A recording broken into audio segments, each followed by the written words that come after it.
High বন্ধুরা, রান্না করছি এগ তড়কা। সেই রেসিপি তোমাদের সাথে আমি এখন শেয়ার করব। দেখতেই পাচ্ছ, প্রথমে তড়কার ডালটাকে ভালো করে জল দিয়ে ভিজিয়ে রেখেছিলাম প্রায় 2 ঘন্টা মতন। তারপরে সেটাকে প্রেসারে একটা সিটি দিয়ে নিয়েছি, জাস্ট নুন হলুদ দিয়ে।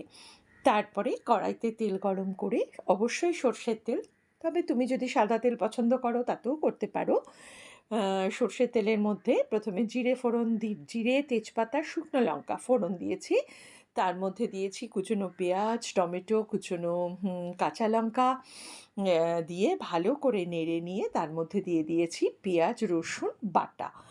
দিয়ে আবার ভালো করে নেড়ে চেড়ে যতক্ষণ না পর্যন্ত কাঁচা গন্ধটা চলে যায় ততক্ষণ ভালো করে নেড়ে দিয়ে দিয়েছি হলুদ গুঁড়ো, কাশ্মীরি লঙ্কার গুঁড়ো, একটু এমনি শুকনো লঙ্কার গুঁড়ো, আর তোমার একদম পরিমাণ মতো নুন, সামান্য চিনি, আর যেটা দিয়েছি আমি ম্যাজিক মশালাটা দিয়েছি। দিয়ে এবার সেটাকে ভালো করে নেড়ে যখন বেশ ভাজা ভাজা হয়ে এসছে তখন দুটো ডিম তার মধ্যে জাস্ট ফাটিয়ে দিয়ে দিয়েছি। সেটাকে একসাথে মশলার সাথে ভালো করে গ্রেট করে নিয়েছি।